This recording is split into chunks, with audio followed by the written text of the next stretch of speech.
everyone, welcome to another episode of PixlFeed Radio, and I'm here with my friend Victoria Wieck. Victoria, how are you today? I'm doing awesome. Thank you for inviting me. I can't wait to have a really authentic conversation. Yeah, absolutely. Like, I'm so excited to have you on because a lot of the people watching this and listening to this, either they're building their own brands, or they're growing their brands, or they're trying to get ideas for their brands.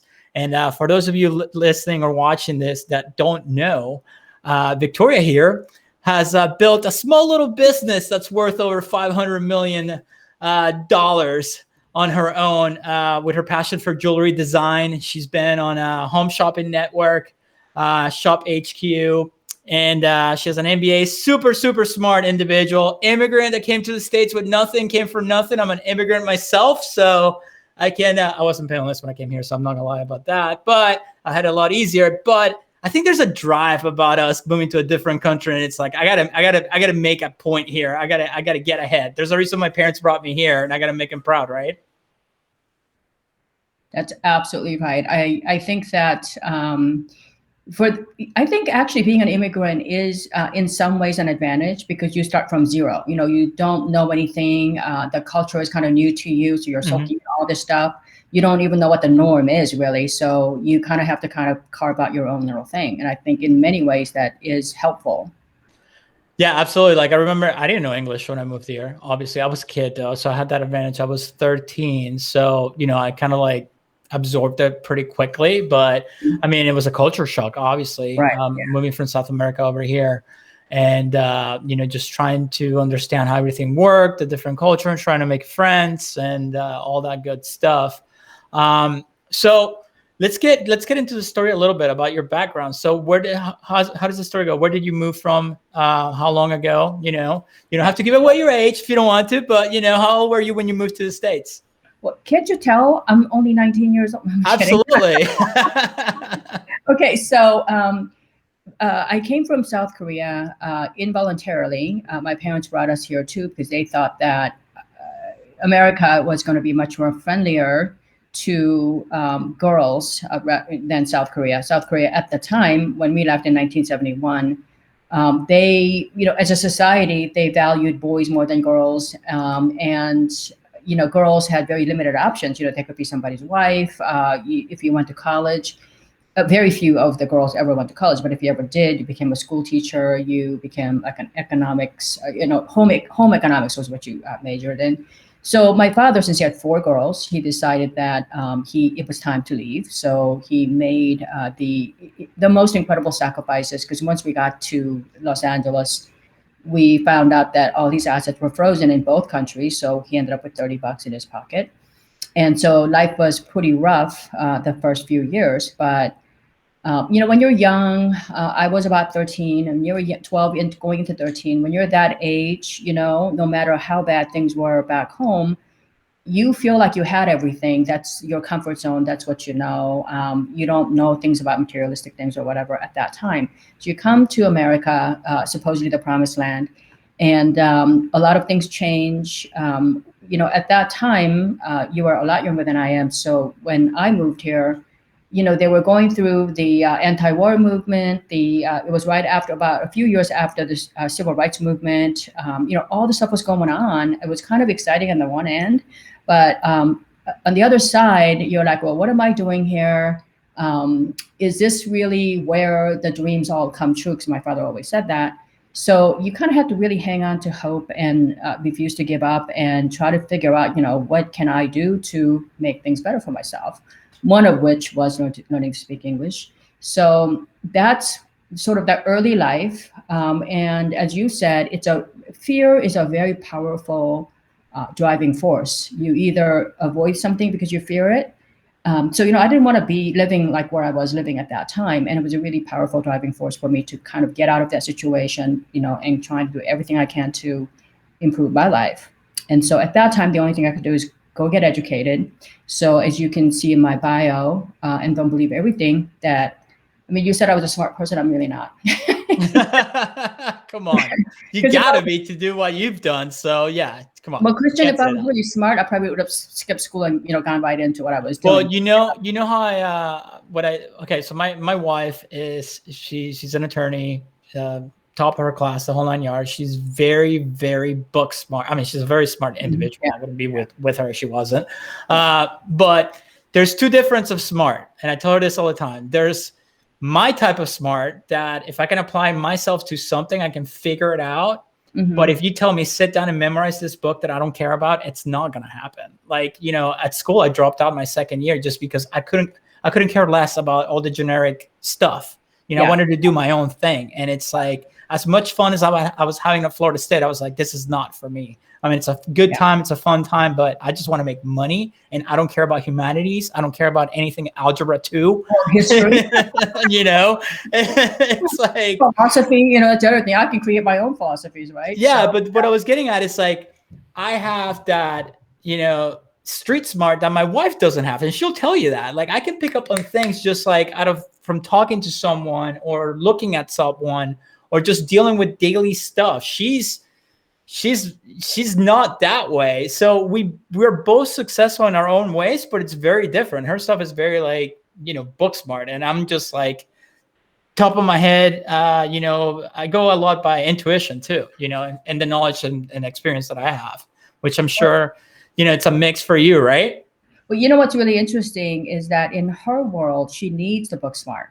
She needs credentials, degrees, and everything has to be done by the book. Right. Right? Absolutely. So in her world, that works for her. But in our world, it almost is a hindrance. And you're going to find this really interesting because my father, made sure that his kids got educated. So all of us got hyper educated. We all have, bachelor's, master's, double master's, and all that stuff. My one sister, my youngest sister, just couldn't cut it. I mean, she had to take algebra like 4 times. And school just wasn't her thing. And she tried going to college several times. She just hated it. It was just literally just eating her apart. So she never, she was never good at this. And she would always tell you, like, she was a black sheep of the family. She was a stupid one, blah, blah, blah. So now, fast forward all these years later, she does better than all the other sisters that I have that have all these degrees. And, she flips homes. I think right now she owns like 26 or something, like multi-million-dollar homes. And that's amazing. I love it. I'm just smiling because I love hearing these stories. Yeah. It's really successful. So she said to me the other day, I was with my, friends and so, they're lawyers and doctors. And, one of my girlfriends, so-and-so, she's a neurosurgeon and all this stuff. And, we all got together, and my sister's driving a Lamborghini. The husband's driving some Maserati or something. Like, they just like, they're not pretentious. They just have nice things. Yeah. But they were talking about different things. And she said, your name came up because I used to babysit all the kids because, I'm the oldest of the 5. And she, your name came up and somebody said, oh, she must be super smart. And, and she told me, to do what you have done, you have to be super smart. And I said, no, I'm not smart at all. I got to be as successful as I became by using common sense and biting my tongue and making sure that everybody else shine all the time around me. So she said, I do the same thing, only I deal with construction workers and this and that, right? I said, you know what? She always tells me, like, even though she has all this money, she has this insecurity that when they're talking this high level lingo, that she doesn't fit in. And I said, listen, here's what I found. Okay, some of the smartest people I've ever met in my life, some of the smartest people, most successful people have been people without college degrees. And I said, I try to figure out, like, why is that? So here's what I observed. And I told her this just the other night. I said, look, if you go into a room and you flip a light switch and it's like smoking and it's like burning and it's like, like trying to take off your fingernail, people without college degrees, but successful people, they're like, you know what? I wonder what happened. I'm not going to try to all the other lights in this room to see like what else is waiting for me. I'm going to make sure that I don't have, if I build my house, I'm never going to have anything like this again. Boom. It's no decision. People with degrees are like, I want some data. I want this. I want that. You're getting a team, I want, geological report, the, structural report, all this stuff. And you're like, by the time you're done, you flipped 20 houses already. You know what's funny that you bring that up, because this is one of the biggest arguments that I have with my wife all the time for as long as we known each other. this is her biggest pet peeve with me, is when she asks me my opinion on something, if I like it or not, and then I give the answer like literally right away, yes or no. Yeah. And then she goes, "Wait, like why?" I was like, "I don't know. I just don't like it." She's like, "Why?" I'm like, "There's no explanation. I just don't like it. Like, why does there have to be an explanation? That I don't like it." And it turns into this whole ordeal that she wants an explanation, like a paragraph of an explanation as to why. I'm like, yeah, I don't feel it. I don't like it. That's it. Yeah, that's the thing. She wants a report, and when you get the report, here's the other thing. When you finally get a report in a giant corporation, first time, half the time, who's creating the report, and secondly, the data. You know how data is. Yeah. Everybody can read data any way they want. They can create data any way they want. So it's completely irrelevant. Yeah. So it's interesting because I have a very good friend who has all these degrees, Harvard, Yale, all this stuff. And I said, well, what the heck did you learn in school? And he says to me, I'm trying to figure that out myself, because he says 99% of my life, I have had to make decisions like common sense. What do I have for dinner? What do I have for breakfast? And, do I make which age, like insurance agent do I want? Like, only about 10% of the time in your whole life are you even presented like above a high school grade education like thing. And when you actually get that, the decision have to be made so quickly that you don't have time to go through the education that you got learned. So, it's like a lot of times I think, now, not everybody who doesn't go to school have that, but those people who are smart, they understand. But here's the other thing too. What your wife doesn't, either she doesn't have or she doesn't want to exercise it because she's insecure about exercising it, is the most important things in life, the entrepreneurial edge in my mind comes from inside. Things like intuition, instinct, these kinds of things, like it's hard to quantify it. If there's no, you know what I mean? It comes from experience. Yeah, I tell people all the time, it's like, you got to be born with it. Like if you need motivational posters and somebody to motivate you to wake up in the morning and get it done, this is not from you, because I don't care. You can try to teach somebody how to do what we do, but if that instinct, it's not there from the beginning, guess what? It's not happening. And my wife, she will tell you, she's like, I could never do what you do. And I tell her, I'm like, yeah, I could never do what you do. Like I couldn't imagine sitting in an office reading and writing books all day long, because that's basically what a lawyer does. Mm-hmm. And it's like, it's torture. Like I could never do it, but she couldn't deal with the headaches that I deal with on a daily basis. Yeah. I tell people all the time, like you see all the fancy stuff here and there on Instagram and all that. Yeah, that's pre-planned, and sure, you have your nice trip and all that stuff. But what you don't get to see, it's like, wake up at whenever you wake up. I mean, some days I wake up at 5, some ways 6, 7, I don't know, whenever I wake up. And it's like, okay, what problems am I going to deal with today? What, what's coming my way? And as soon as I open the phone, it's like, all right, I got to deal with this, deal with that, deal with this, deal with that. You know how it is. You deal with, I mean, you built a massive business. Yeah. So, all right, let's keep going. We're getting a little sidetracked, but so everybody got the degrees. What happened after that? So, yeah. So basically, when my parents first came here, so I went from spending 100% of my time with my parents. My mom was a stay-at-home mom. She had 5 kids, and we pretty much like walked the beach. That we lived very close in a seaside village. And my father had a pretty cush life, and so he spent a lot of time at home with us. So when we come to LA, they each had 2 jobs. And I rarely saw them from 13 until about 18 years old, rarely saw them. And so when I got my hyper degrees and all that, it was easy to go find a job. But all the jobs I found, like you said, like an MBA like degree, it's actually designed to plug you into a corporate system. They don't really teach you how to be an entrepreneur. They teach you how to be a better leader, how to have organizational skills, how to have behavioral in an organization. So, you're all plugged into the system like a little spoke in a wheel, basically. And I was really having a hard time with that because, if you're designing jewelry and your passion is creativity, and I'm somebody who needs that all the time, I was suffocating. And one day I was driving home and I thought, you know what, I'm working about 12 hours a day at the office. I'm commuting 90 minutes each way. In LA, that's pretty normal.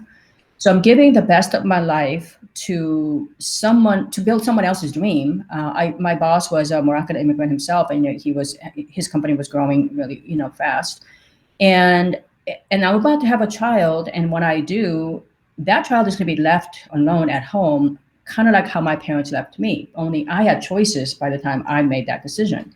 So I took a leap of faith, and I started a small jewelry company. And my goal at that time was to make like $35,000 a year, because an MBA coming out of college was making 35,000 a year. Little did you know. Yeah, I think I overachieved by a little bit. Yeah. And I thought, if I could work 30 hours when I want to work, doing what I love to do, that would be my home run. And so I believe that, my parents brought us, made all the sacrifices. I'm a good girl. I did all the right things. And I just had to believe that was going to work out. I mean, I wasn't asking for 30 million. I was asking for like $3,000 a month. So I thought, it could be done. And if I couldn't do it, I could always go get a job. And I was willing to do that. So I started my little company, and I had many things going in my favor. And I think this is the entrepreneurial lesson for many of you who are in business today. I understand that my business in 1989 was very old school compared to today. Now, today you got the internet, the phone, and all that. Yeah. In 89, we didn't have things like lead generation. There was no internet. There was none of that. But the basics of how you run a business is the same. You have to understand that you don't matter in this equation. Your customers do. You are not your customer. So make sure that you understand, what your customers need. And also, it's all about creating a niche. And the smallest niche possible is the best one. And then and make sure that you start working on a brand right away instead of just trying to make money.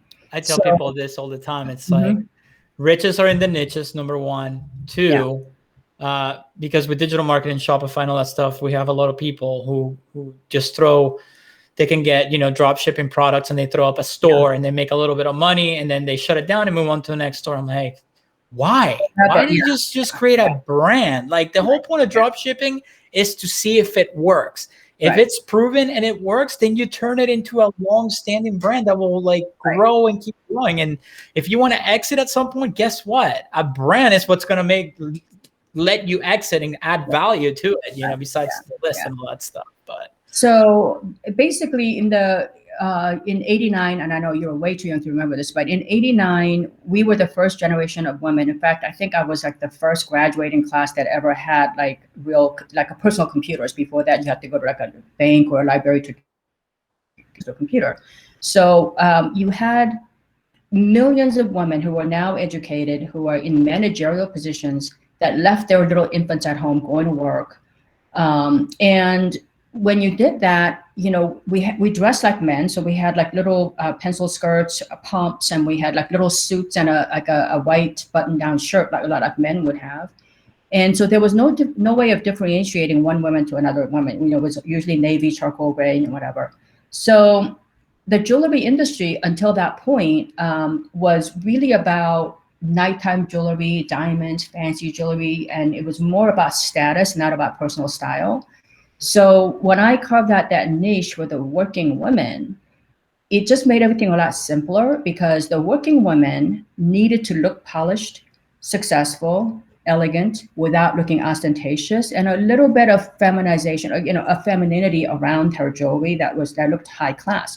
Because before that, jewelry for daytime was clunky, junky. They turned on you. They were plastic and they made noise. They looked tacky. So, are you going to the beach or coming to work? The other things, like the fancy stuff, looked like you were just trying to show off all this stuff. So this little niche was there. And when I was targeting just daytime jewelry for workplace, the women, first of all, had a ton of money. It was the first time they actually had their own money. They went to work every day, and they needed to get dressed every day and look good. So they needed the jewelry. And then my messaging is, all the things that you want to tell everyone about yourself. You're successful, you have high class, you have wonderful taste, and you have this feminine side of you. You couldn't go and walk up to somebody and say that, but your jewelry would. So I messaged to that point, and a lot of the department stores, I mean, I sold to everybody from Neiman's to Saks to Galeries Lafayette to Dubai, you name it. Everybody was like, where have you been? Because all I had to do is show up and actually, write the order. On the manufacturing side, that's where I had a lot bigger problems, because every piece of jewelry is a whole new model that had to be tested, made into production models, then made, shipped, quality control. I mean, it was just like, and in order to be, my branding was all about helping that professional working woman to have that style and, timeless quality about that. So designing wise, it led to a certain kind of aesthetic, which is what I specialize in. And so, that's basically how I began my business. And then, of course, the way you scale that up is when you are in 35 different countries on the airlines and ships and everything else. Of course, that kind of everything kind of works off of one another, and you become. I have so many questions right now. So start with the first one. Yeah, I'll start with one, because I'm like, you're talking, I'm like question in my head. All right, so let's back up a little bit, because I really want to get the details of like how I grew. So obviously you came up with the idea, the working woman, Julia for the working woman. Mm-hmm. And I remember the 80s. I'm not that young, believe it or not. And so you're right. 80s was about excess, and especially the looks in LA was like gold and shiny and flashy, Yeah. So I can understand why you're like, hey, there's professional women, they're making money. How about I make some type of jewelry that they can wear, for work, and it looks nice and classy and all that good stuff. So you found your niche. Right. So how did you start selling it? Did you set up a store, or did you go straight into the retail stores? Because, I mean, you weren't making one by one. You had to make batches at the time and then get rid of the inventory and move the inventory, right? Yeah. So, Christian, if you recall, I had no money. Right. I didn't have money to even make a single sample when I started my business. So, and I think this is the part that I hope this interview will inspire other people to take action today. I had no money, and whatever money I had, I wasn't going to risk it. So what I did was I made myself like a really nice lookbook. That's one thing I know how to do well, sketch and watercolor and all that stuff. So my designs look very beautiful. They look better than like most people's real stuff, like actual samples. So I took care to make sure that, the designs looked very lively, on paper. And if you know LA well, I went to on Wilshire and Rodeo Drive, there's a Saks and the Neiman's right across. And, a lot of those women love the real high-end women, a lot of Hollywood movie stars, they don't want to buy what's already there. They want to get a lookbook. They want to know what else is coming down the pipe, like from some designer. So I had the lookbook. I went over there and I asked the department store managers, hey, if you had something like this, could you sell it?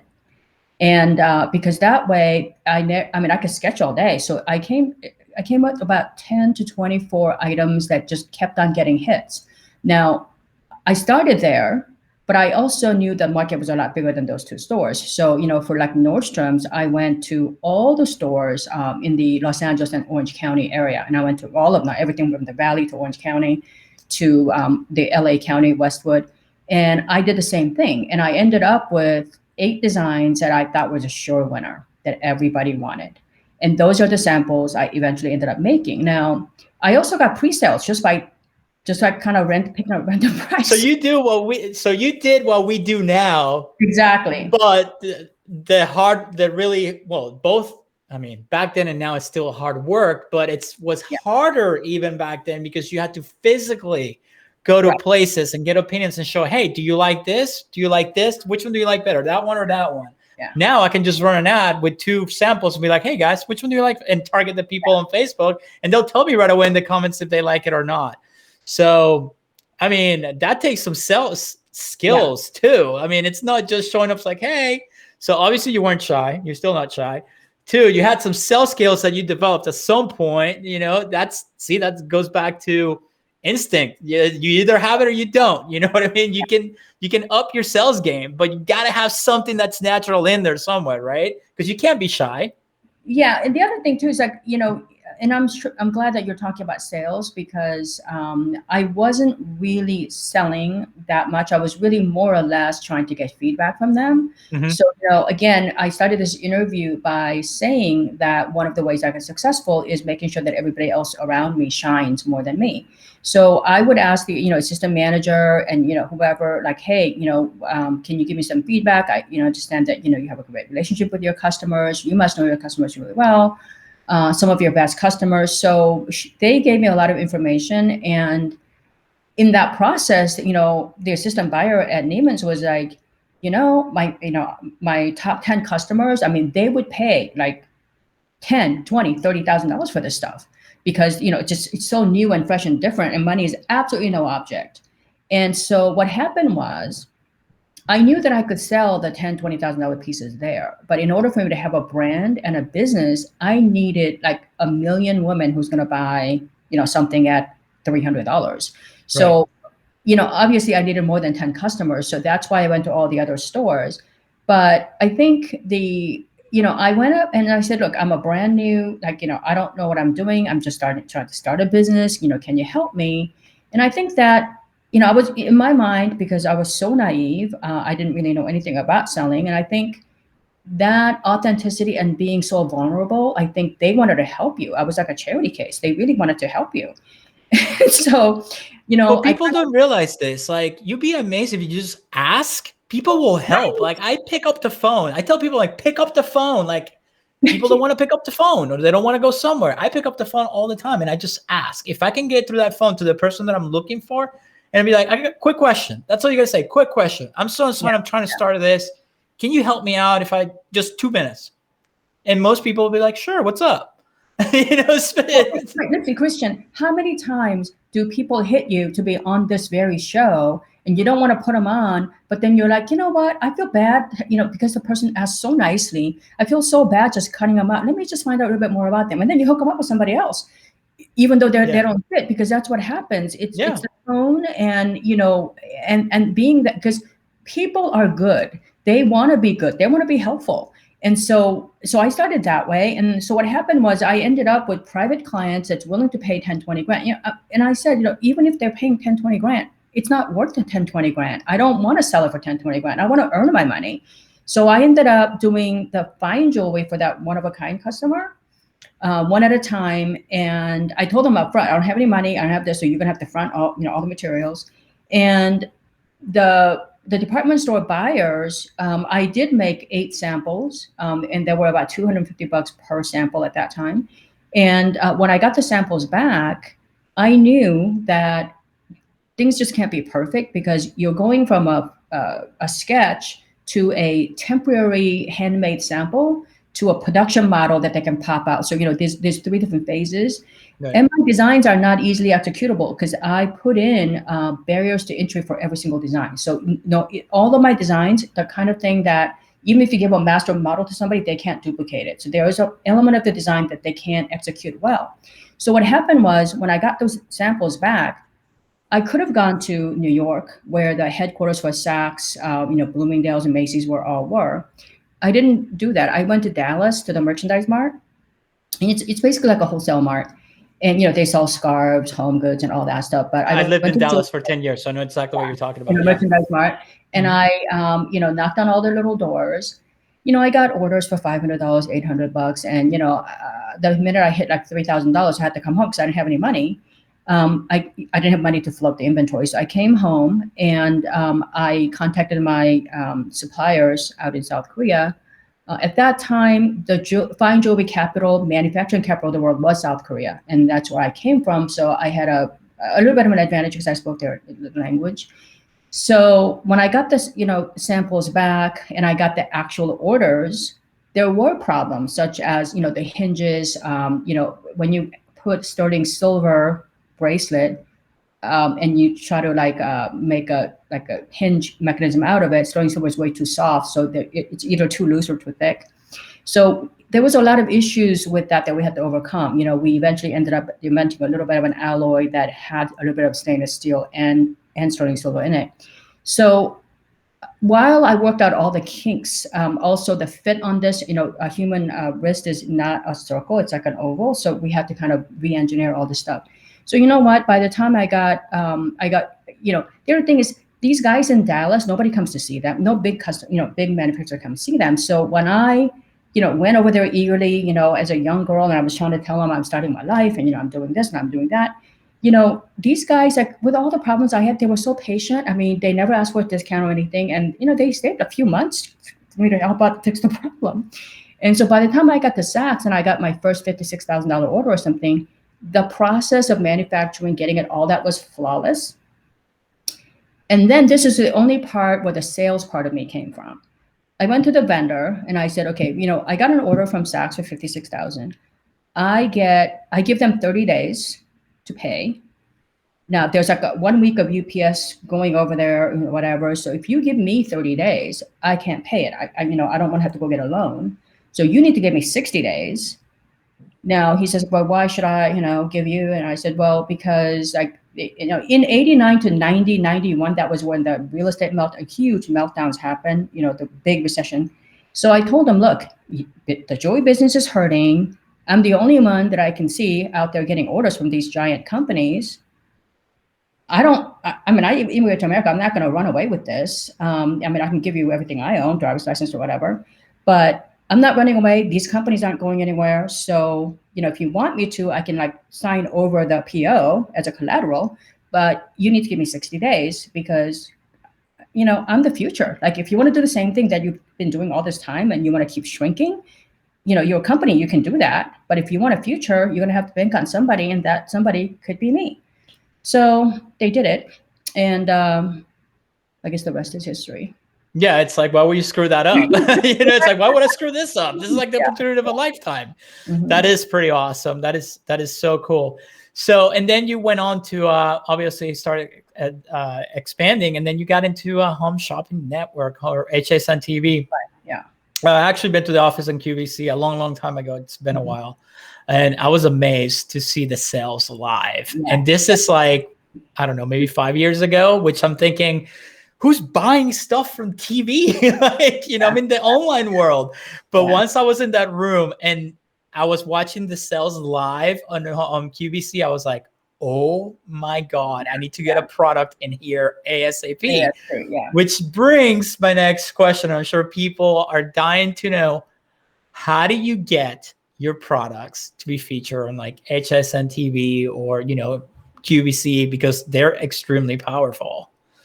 Yeah, they're pretty picky too. So in my case, I had a little bit of luck there too, because I went on HSN Live in 1998. So 91, I was, my products were sold in Saks, Neiman's, Bloomingdale's, Macy's. It was on all the major cruise ships, Is the name of the jewelry still the same to this day? The name of the jewelry at the department store brand was Ravello Beverly Hills, and the jewelry that's on TV is Victoria Wieck. We had to separate the two brands. Yeah. But I think at that time, my jewelry was, inside the cover of Neiman Marcus magazine. I mean, all the, Harrods, Galleries Lafayette. And then I was also on all the different airlines. Remember when the airlines used to fly with first class duty-free stuff on board?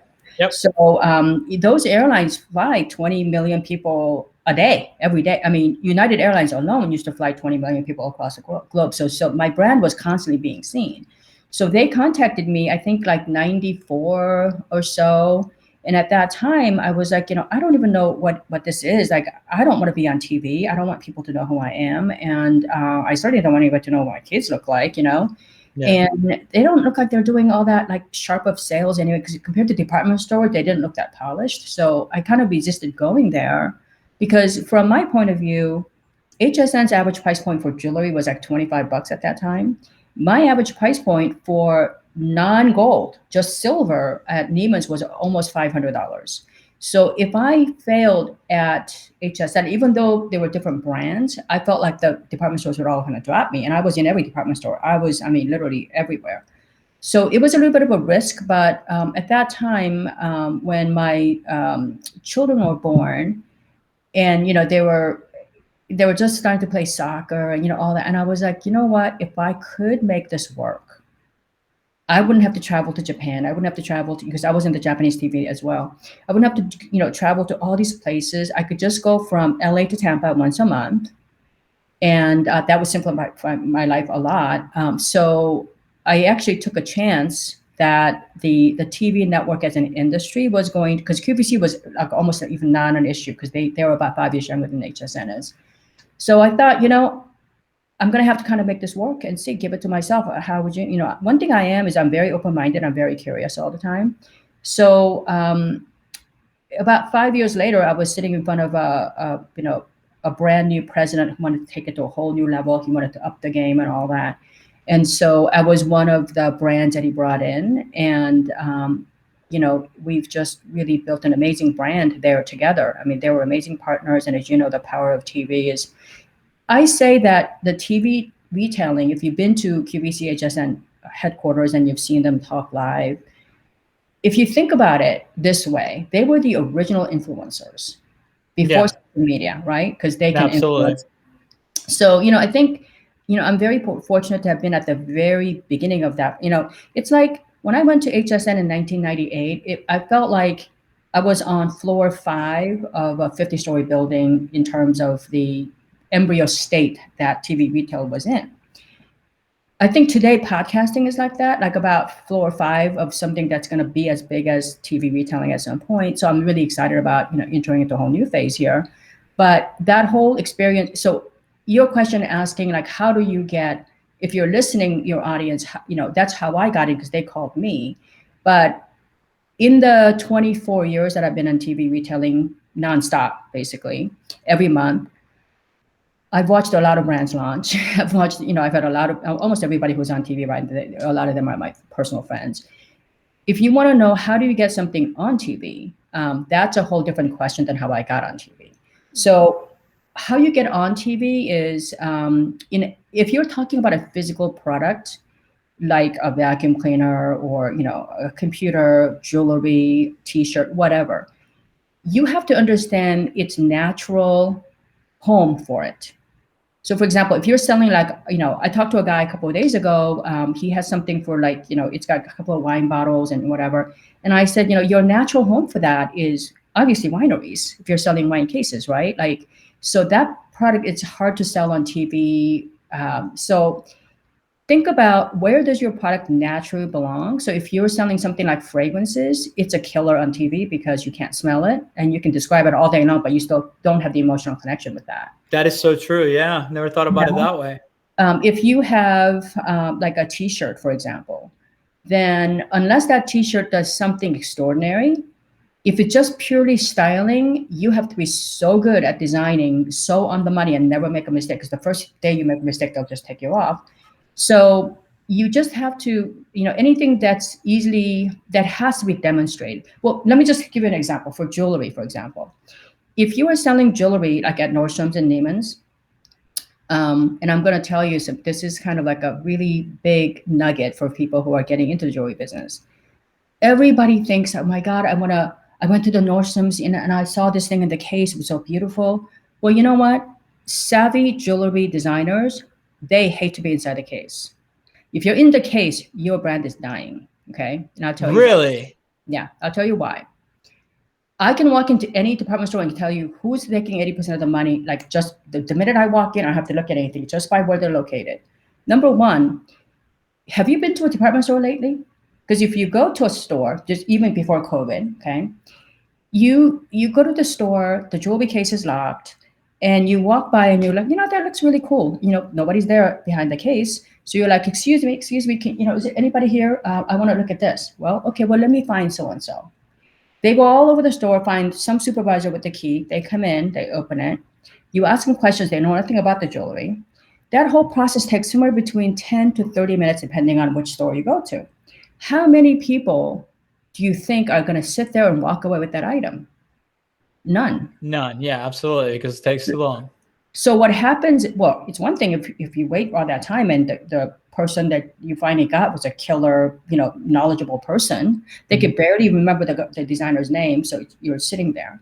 So if I'm selling Nordstrom's, what you want, all the little spinners on the countertop, They're usually like 49 or under, 99 or under. You pick up and you go. You can go take it to any store. That is where the business is. You know, Macy's, every year, anything that's in the case, yeah, it's okay. You know, it's there for prestige. It's like the window dressing. But 80% of their business is being done on tabletops, you know, all the box gifts. Yeah. So you basically, so if you're going to sell, I just explained to you how the business is done. So if you're going to sell it, the 49 and under spinner, the 99 and under spinner, it has to be simple and stupid. It has to be, everything has to be under 99 bucks. It has to look like what you want to, boom, it's a 2-minute decision, if that. But if you're on TV and you're developing product for TV and they say, hey, Christian, this item really looks great. I'm going to give you 10 minutes to sell it. Try to talk about a pair of study earrings for 10 minutes. It becomes a very boring presentation. Right. So on TV, you have to build products so that there is curiosity, so that you could talk about something that nobody else could do, because it's a powerful medium. You get to be your best salesperson in front of 80, 90, 100 million people. So you're going to build products that needs to be explained, because that's how you're going to tell your story. You know, I was inspired by this, I was inspired by that, and this is why this is in here, and this little butterfly here is transformative, and yet it's so timeless. I mean, whatever it is that you have to talk about, this is how you build products. So if you go to a QVC HSN buyer in any product category and you say, you know, I sell this at, you know, Neiman's and I do really well with this, they're like, who cares? Yeah. Who cares? What is it going to do for my, you know, because our customers are very different. They need explanations. So, you know, like bars of soap and things like that, it's, as a category, it's tough unless you have something that's a super ingredient, or, you know, there's a lot of different ways you can actually pack value, but that's how it is. It's like, you know, if you watch infomercials, the ones that do well is the before and after, the shock factor, you know, and ShamWow and OxyClean, because they can show you before and after and tell you a story in a minute. And well, I think I don't even know what they are now, but they used to be 20 minutes long. You get like a 20-minute spot, or like an hour, I think it was. And they will show you the before and after and tell you the story and they go, oh my God, if this happens, and then you have the ridiculous, you know, like the stain or whatever. And it works because it's a visual medium, and people see it in action and what the results are after you use it. And I tell people all the time, some of the brands that I work with that want to bring a product to Facebook, I tell them, like, listen, when people are on Facebook, they're not on buying mode. Yes, we do have an advantage that we can predict if someone's going to pull the trigger based on the data that Facebook has. But guess what? It's an impulse buy at the end of the day. And if you can't demonstrate what the product does visually or a picture, it's not going to work. It's just not. And that's what I'm talking more like, you know, type of, I don't know, industrial products, or, you know, that. Well, I mean, anything. I mean, people go to Facebook for relationships, and it's not like the conversion rate on Facebook is less than 2%. I mean, people would kill to get 2% in conversion, which means 98% of the time you're not going to hit it, which is not great. So, so you need that. So I love the story. So where are we now, and where are we going next in the next 5 years, 5 to 10 years? Wouldn't you want to know? I'm kidding. I want to see what's next for you. You're already growing out of control. Like, what's next? Yeah. So I wrote a book based on my life. It's not a memoir, but it's really. So I wrote a science fiction. After 20. I mean, as you know, TV retailing is just the life is like a pressure cooker, because you're judged on $1 per minute. You have to generate so many $1,000 per minute every single minute you're on. And so when you have like 120 minutes a day, it's, you know, actually I had more than it's crazy amount of hours that I had. So it is very high demand, high stress kind of a job. And so after 20 years of TV, I retired, and I got something out of my system. I wrote a science fiction. And, you know, I just wrote it for fun, for therapy. And lo and behold, when I started presenting it, everyone said, well, why aren't you writing a how-to book? Because your life is so extraordinary and this and that. And I'm like, first of all, my life is not that extraordinary. And secondly, I'm not Oprah, so no one even knows who I am. And thirdly, like, everything I did is so like old, and I'm just, I don't want to write another how-to book that tells you what to do and why you need to do it, but not tell them how to do it. That's just like doesn't work with me. So I didn't want to do it. And then COVID hit. And then I thought, you know what, I just want to write it so that my kids or, somebody else in my family can follow the same principles, because I do believe a lot of the same principles like authenticity, vulnerability, just being how to find your customers and satisfying the need and finding that niche. And I thought, you know what, I'm just going to start writing it. So I started writing it, and then I've got several people who I'm right now in the active phase of negotiating like an advance for my book, $1 Million Hobbies. And I started a podcast to, in my life, I've met some amazing people, I don't know, 35 or 40 countries that my products were sold in. And I've met entrepreneurs that had similar stories everywhere. I met, Indian guys who went to Dubai and, built this like $1 billion business and all that. So, you go from Bangladesh to India to, Dubai, that's even a bigger story than mine. So I'm highlighting people who took their passion into $1 million business or more on my podcast. And I'm very picky about like who I have on my podcast. Mm-hmm. And every one of their journeys, like it makes you want to cry and laugh, and it transforms you. But what I want to leave with today is, of course, you can check out my my podcast, and it's very educational. But what I want to leave today, and I'm sure you'll agree, is that this whole world in America, everything, like we want all the results instantly. And we are told that if you have some niche and, you got some great girl skill and you got Ivy League, whatever, that unless you have that, you're not going to succeed. Well, those are all not true, for one. And secondly, I think that, there's a lot of people making money telling you how to motivate yourself, believe in yourself, encouragement, inspiration, all that. Those are great words, and good for them that all these people are doing that.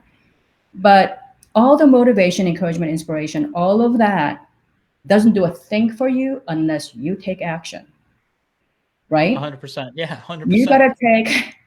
You gotta take one single action, something. It's like, I have a very good friend of mine. I love him to death, but he's very large. He's about this wide.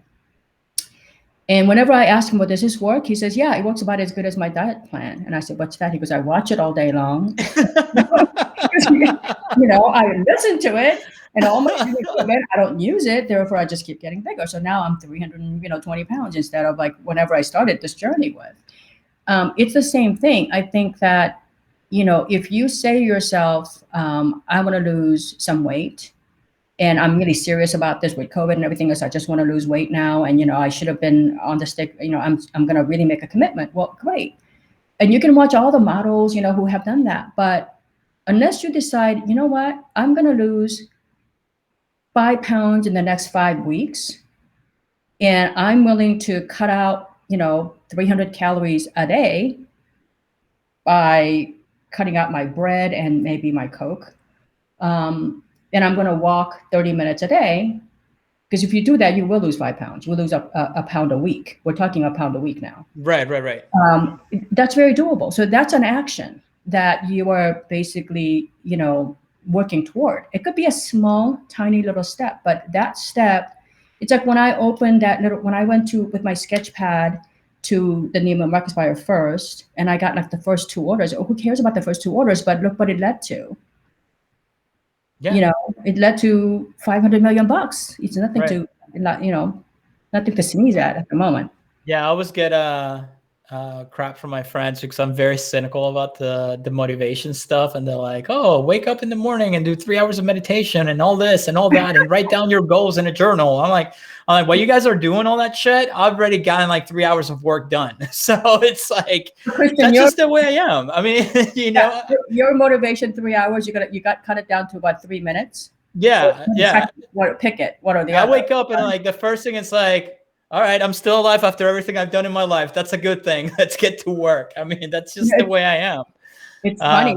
My husband is very, he's like an engineer, very like logical thinker.